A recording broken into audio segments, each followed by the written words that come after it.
Hello, everyone, and welcome to another episode of Talkin With Tony, coming to you from Tony Luke's in Sicklerville, New Jersey. Today, Tony welcomes John Cohl and Ron Sullivan. I am Dan Morrow, and with me is the man himself, Tony Luke. Hey, Dan, how you doing? I'm all right. That's our Lieutenant Dan. Nice to meet you, Dan. Nice to meet you guys. Look who we got today. Yeah, tell me about them. Come on, these guys are amazing. They opened up a new restaurant, and they're kind of doing some food mashup dishes, which is very close to my heart. As you know, I'm a big Franken-foodie kind of guy, so I was really excited to hear about this. Tell me more about the restaurant. How did it come to be? How did you two guys meet, first of all? I kind of knew Ron a little bit from just the local scene. He's got a sports radio show, Corner Pub Sports, so I kind of knew who he was. I've gotten to the point now where I go to a lot of food events. We met at Moonshine over in Philly. You were there. Yeah. Brian Duffy was over there. Oh, yeah. Roberta was over there. The whole crew. Yeah, and I got to meet Ron, who is a longtime friend of Rick's, I guess, or at least that's what we're trying to tell people. Yeah. No, I've known Rick virtually my entire life. We went to school together, and yeah, I mean, I got to know, he was basically my entrance into the Philly food scene. He had an event that Roberta was hosting, and he really saw the opportunity for the marriage between food and sports and said, hey, this would be a perfect thing for you to kind of introduce a new market segment into the food world locally. And that's how I got into it, and subsequently, like John had mentioned, the food event that we were all at Moonshine Philly in South Philly, yeah, we connected from there, and, you know, it just took off from there. Well, that's good. Now, I met John quite a while back, and I just took to him. You know how you, like, you know, we had started talking. Hashtag blessed. And, you know, John had such a passion for food and had such an ability to read the food and to understand what was involved in making the food. And he has a great taste buds because he knows what he wants. He knows how he wants it. And what I love about him, too, is that he's very practical. So, you know, as much as John will eat, you know, higher-end foods, and that's great, but like me, he's very simplistic in simple foods, in the flavors when they're done right of just simple dishes that are put together. Yeah, the common man dish, because, you know, we're common men. I mean, there's nothing absolutely. The roast nothing pork sandwich is hoity-toity king. about us, No. right? I see a chef, and no disrespect to any of the chefs out there, but when you plate my food with tweezers, I'm plating your food with, like, post hole diggers. I don't. There's no tweezers at Corner Pub Kitchen, which in and of itself is a mashup. We do a lot of mashup dishes on our menu. Again, drawing cues from Franken-food and food mashups. Totally, you know, something that you introduced me to, actually. The entire idea, though, of fusing the sports crowd with the food crowd, there's a ton of overlap. Ron noticed that almost right away, and we thought, let's go with that. And then we pushed that into our menu. I was a huge fan of Tony's show, Food Mashups. I was honored to be a guest on the Philly episode for Franken-food, and those things really just, like, encouraged me, and of course Tony himself, to kind of, you know, it was a hobby. You know, I'd kind of find time to do things. By the time I'd met Tony, you know, kind of being a little bit more forward about it. Since then, I've been named a judge at least a dozen food competitions. I was named by the Philadelphia Mobile Food Association as their Goodwill Ambassador. Those things just wouldn't have happened if I hadn't met Tony. I mean, that's just they the would have absolute happened. truth. They just would have happened later because Much later. you would have still got it. But, you know, you had that gift. You know, when you speak to people, you make them feel good, and that's very important. And Thank you, sir. You share your joy with everyone that you speak to, especially when it comes to food. And when you told me about this new partnership with Ron, I just thought, wow, this is such a great idea, because these two together, I know, are going to put out some amazing dishes. And explain to me, too, you were talking to me earlier before we were on air about what the restaurant is like. Like, there's no tables. Basically, you sit at a bar and you order your food, right? Yeah, that's basically the way that it is. I mean, it hit a point where the bar business was just doing very, very well. So they made the command decision at one point to just go all in with the bar business. They expanded, they took out a lot of the tables and chairs and booths that used to be in there. They really went really heavy with the beer and alcohol scene in that particular location, and subsequently mothballed the kitchen. So, once the economy kind of hit the skids a little bit and things started to turn around, they wanted to kind of bring that back a little bit, and they've been having a little bit of a hard time being able to kind of reclaim that business that they'd previously given away, for lack of a better way of putting it. So when I was looking at it, and I thought to myself, okay, I mean, this is a location that literally all they want, and they've been very sincere about it and very upfront, they just said, hey, look, we just want good food for the people that are eating, or for the people that are drinking our business. Yeah. That's all we need. Just you tell us what it is that you need, and we'll just kind of work with you from there. So I'm looking at it, and again, I'm thinking to myself, the traditional restaurant business model just is not going to work in this location. I mean, it just can't. There's no way you can do it. Like John had mentioned, there's no tables, there's no chairs. It's just not a situation that's going to work in that regard. But a food truck business model, and this is where I reached out to John. I said, I really think that this could work. The kitchen physically at the Sheffield Tavern, which the corner pub kitchen is within, is like the size of a food truck. I've actually worked in larger food trucks, and I don't mean that as a knock. No. I knew there was versatility there. They had the basic equipment we needed, and I knew we could put out. Mayfair is a blue collar neighborhood, and we just talked about this. We're basic guys, right? How many times? And I know you've traveled a lot more than I have. How many times have you seen like a $52, crab cake sandwich? You just kind of chuckle. This is the exact opposite of that. These are people that need something to eat at like a $4 or $5 price point. Right. So I was able to and sustenance. Just like a decent meal. Yeah. That's really all these people wanted. Literally, it's like the old can and bottle bars from the old days. They wanted to go in and have a can of beer and a bite to eat and, go about their business. So when Ron reached out to me, I looked at the food trucks to see what worked and what was, maybe not the biggest mover or seller for them. And I married that idea to the food mashups idea. And that's how we came up with our first dish that really seemed to attract people's interest. And I know it's a mouthful, I'm sorry, everybody. It's spicy bacon, mac and beer cheese. And we met, again, learning from the master, I mashed up two things that seem really popular with a bar crowd. Bacon, mac and cheese. And I guess in Wisconsin, the Midwest, they're really into beer and cheddar soup, beer and cheese soup. Mm-hmm. And I thought, well, why don't we sort of do the macaroni, the bacon, but pull out that kind of traditional, we call it whiz. I guess people maybe further away don't, but cheese sauce for us is mostly whiz. It's whiz, yeah. And we kind of pulled out the whiz and moved in like a beer and cheese soup. And then I felt, people like spicy food here. Philadelphia, they're not that into this sort of... Especially when you're drinking. Oh, yeah, you're drinking, and so we made it spicy. We dropped it, and people loved it. It's 5-6 ingredients. Wow. It's simple cooking and techniques. There's been some rumors that maybe we'll be in the mac and cheese. I think it's called mac and cheese chowdown later in the year. Nice. I don't know if we're quite there yet, but if we can, we'll try to get in there. And so, what other sandwiches? And I know you have some classic stuff as well. Yes. Yeah, we absolutely didn't forget like the old school guy. There's a guy that Jukebox Mike.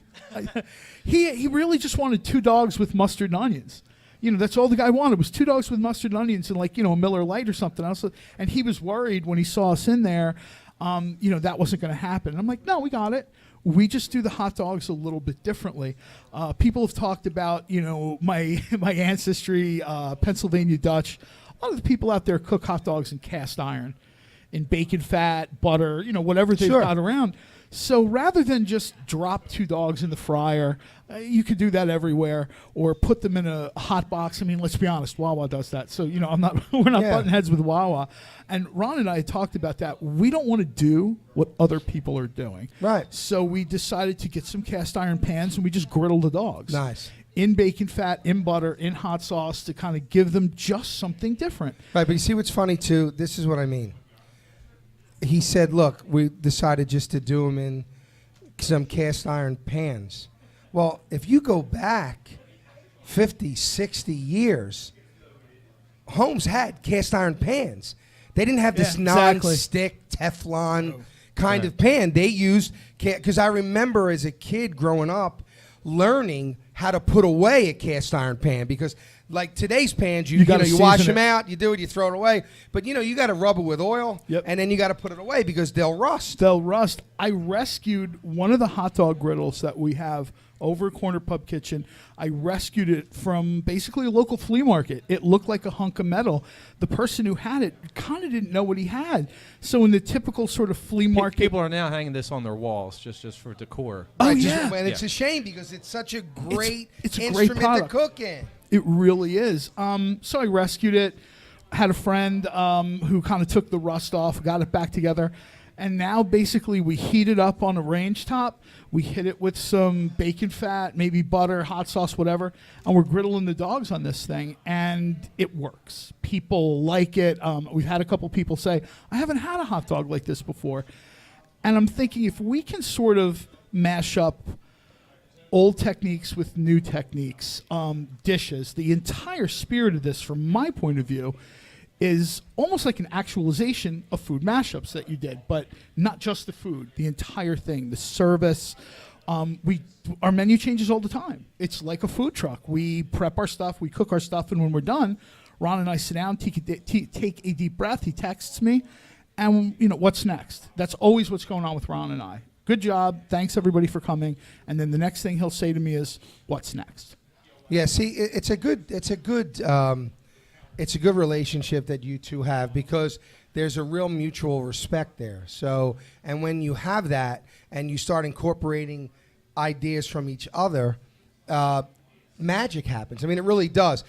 What I've learned in life, as well as cooking, is that one of the biggest sins in both genre is this selfish, this kind of self thing. When you can get rid of the self and, concentrate and open yourself up to new ideas and open yourself up to just being creative and not worrying about, well, I contributed this and no, I did that and I did 50% more than you did, 60% more than you did, and then it becomes poison. Yeah, no, right, it does. Which is very easy to fall into. John and I tell each other all the time. I mean, hashtag Team No Ego is one of the little text messages that we bounce back and forth to each other all the time. Again, if something's not working, that's okay. I mean, we play through it and we move on. I mean, it's just that simple. We work well together in the sense that there were a couple of basic principles that I think we've always been on the same page on. We want to offer something that nobody else locally is because, like John had mentioned, I mean, we're not going to compete with Wawa. We're not going to compete with, the more established restaurants that are in the area. We're just not going to. They already have their niche. It's your right. Yeah, so, I mean, let's just take this outside the box a little bit and just do something a little bit different instead.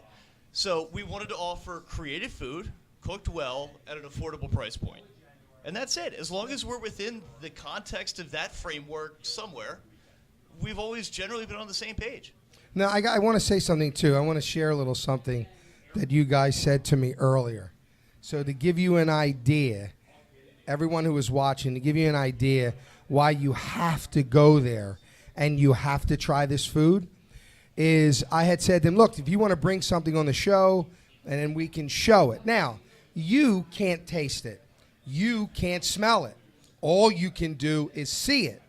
So he comes in, he said, look, I'm sorry. I'm like, what are you sorry about, John? He's like, I don't have the food. I'm like, all right. I mean, he goes, it wasn't right. It didn't, I did it, and it didn't come out the way I wanted it to come out, so I wasn't going to bring it in. Now, again. Where did I learn that from, sir? Right, but again, you don't know that.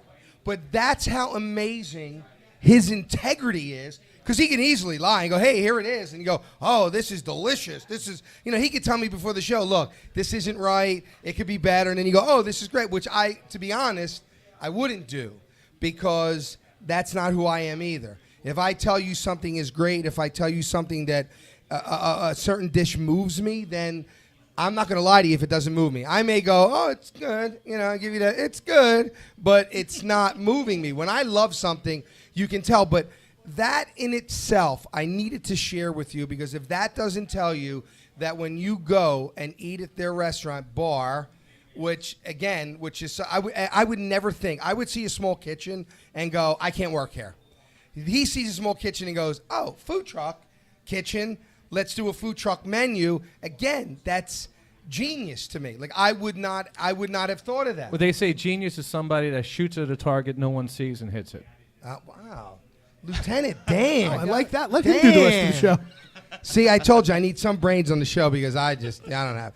But that's a great, I want you to really realize that. That just shows the integrity of the type of food you are going to get. It's not going to be slapped on and sent out because they want to make a few dollars. They want you to leave incredibly happy. So if you go, and I say if because if you don't, you're crazy.